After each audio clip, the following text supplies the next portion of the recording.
Zelensky faz uma forte crítica à Europa. Thank you very much. Dear friends, everyone remembers the great American film Groundhog Day with Bill Murray and Andy McDowell. Yes, but no one would want to live like that, repeating the same thing for weeks, months, and of course for years. And yet, that's exactly how we live now. And it's our life. And every forum like this one proves it. Just last year, here in Davos, I ended my speech with the words, Europe needs to know how to defend itself. A year has passed and nothing has changed. We are still in a situation where I must say the same words, but why? The answer is not just about the threats that exist or may appear. Each year brings something new for Europe and for the world. Everyone turned attention to Greenland. And it's clear most leaders simply are not sure what to do about it. And it seems like everyone is just waiting for America to cool down on this topic, hoping it will pass away. But what if it will not? What then?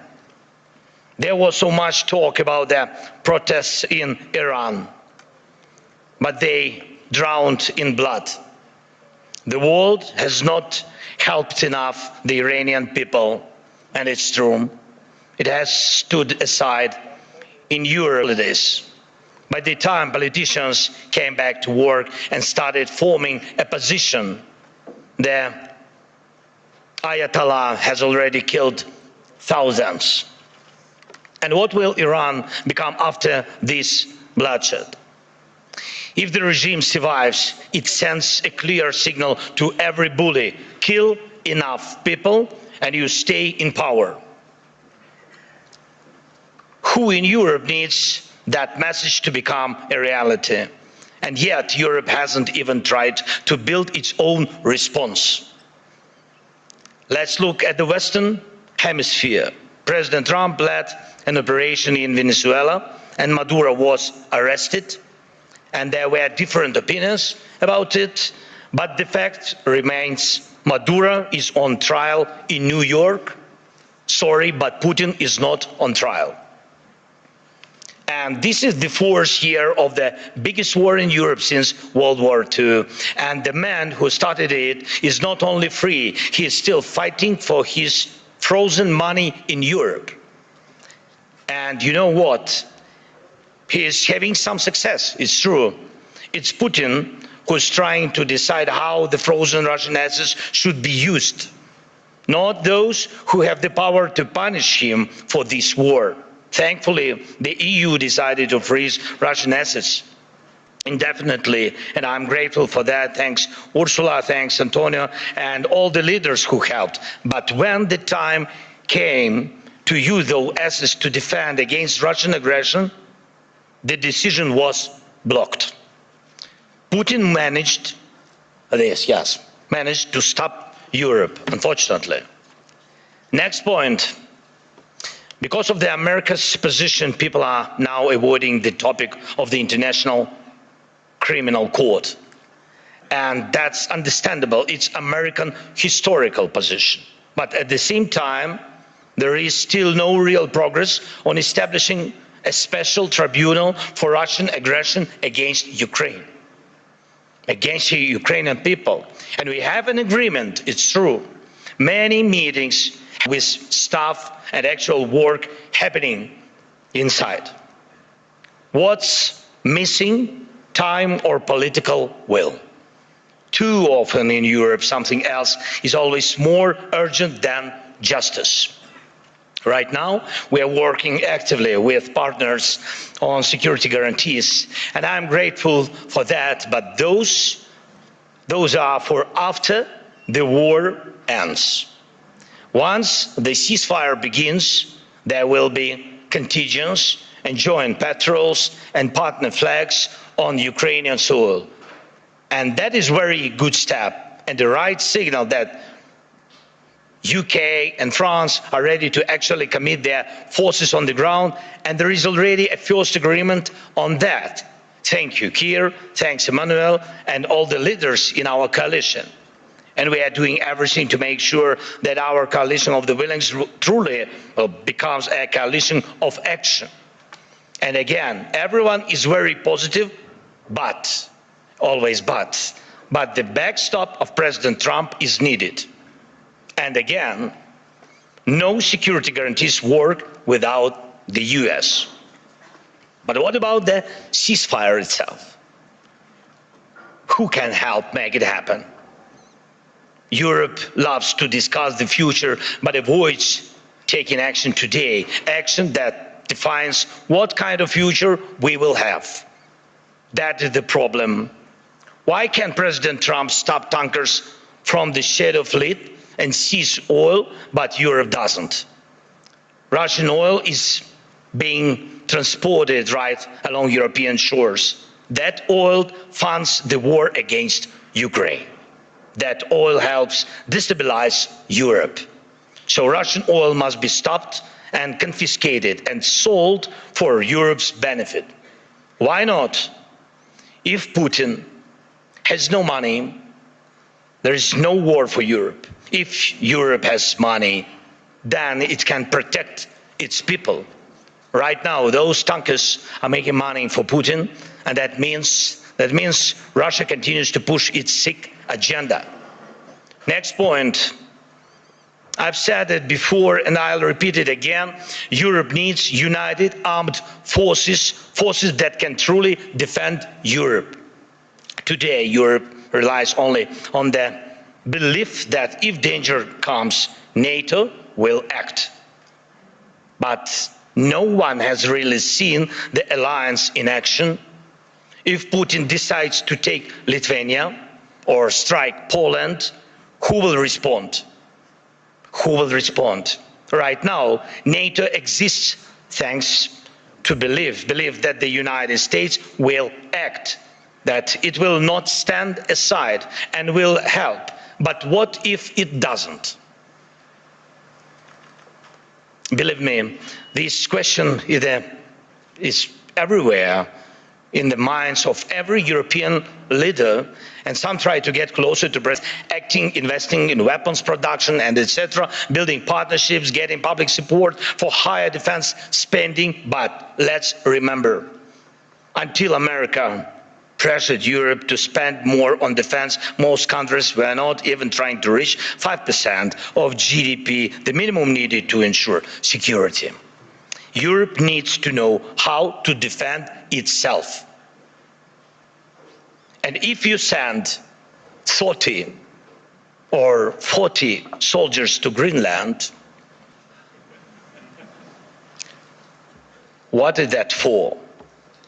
What message does it send? What's the message to Putin, to China? And even more importantly, what message does it send to Denmark? The most important, your close ally. You either declare that European bases will protect the region from Russia and China and establish those bases, or you risk not being taken seriously because 30 or 40 soldiers will not protect anything. And we know what to do. If Russian warships are sailing freely around Greenland, Ukraine can help. We have the expertise and weapons to ensure not one of those ships remains. They can sink near Greenland just as they do near Crimea. No problem, we have the tools and we have people. For us, the sea is not the first line of defense, so we can take actions and we know how to fight there if we were asked and if Ukraine were in NATO. But we are not. We would solve this problem with Russian ships. As for Iran, everyone is waiting to see what America will do. And the world offers nothing, Europe offers nothing, and doesn't not want to enter this issue as the supporter of the Iranian people and the democracy they need. But when you refuse to help the people fighting for freedom, the consequences return, and they are always negative. Belarus in 2020 is the example. No one helped their people, and now Russian Oreshnik missiles are deployed in Belarus within range of most European capitals. That would not have happened if the Belarusian people had won in 2020. And we have told our European partners multiple times, act now. Act now against those missiles in Belarus. Missiles are never just decoration. But Europe still remains in Greenland mode. Maybe someday someone will do something. The issue of Russian oil is the same. It's good that many sanctions exist. Russian oil is getting cheaper, but the flow has not stopped. And Russian companies that fund Putin's war machine are still working. And that will not change without more sanctions. And we are grateful for all the pressure put on the aggressor. But let's be honest, Europe must do more so its sanctions block enemies as effectively as American sanctions. Why is that important? Because if Europe is not seen as a global force, if its actions don't scare bad actors, then Europe will always be reacting, catching up with new dangers and attacks. We all see that the forces trying to destroy Europe do not face a single day. They operate freely, even operate inside Europe. Every victor who lives off European money while trying to sell out European interests deserves a smack upside the head. And if he feels comfortable in Moscow, it doesn't mean we should let European capitals become little Moscows. We must remember what separates Russia from all of us. The most fundamental line of conflict between Russia and Ukraine and all of Europe is this: Russia fights to devalue people, to make sure that when dictators want to destroy someone, they can. But they must lose power, not gain it. For example, Russia's missiles are produced only because there are ways to bypass sanctions. It's true. Everyone sees how Russia tries to freeze Ukrainians now, our people, Ukrainians to death at minus 20 degrees Celsius. But Russia couldn't build any ballistic or cruise missiles without critical components from other countries, and it's not just China. Too often people hide behind the excuse that China helps Russia. Yes, it does. But not only China. Russia gets components from companies in Europe, the United States, and Taiwan. Right now, many are investing in stability around Taiwan to avoid war. But can Taiwanese companies stop contributing electronics to Russia's war? Este website pode ajudá-lo a melhorar a sua leitura e compreensão auditiva em inglês. Recorrendo a IA, divide as frases em segmentos curtos e fáceis de entender.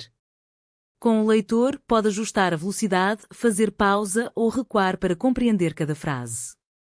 O site disponibiliza tradução em 20 idiomas, facilitando a aprendizagem. Basta escrever engnest.com no seu navegador e experimentar.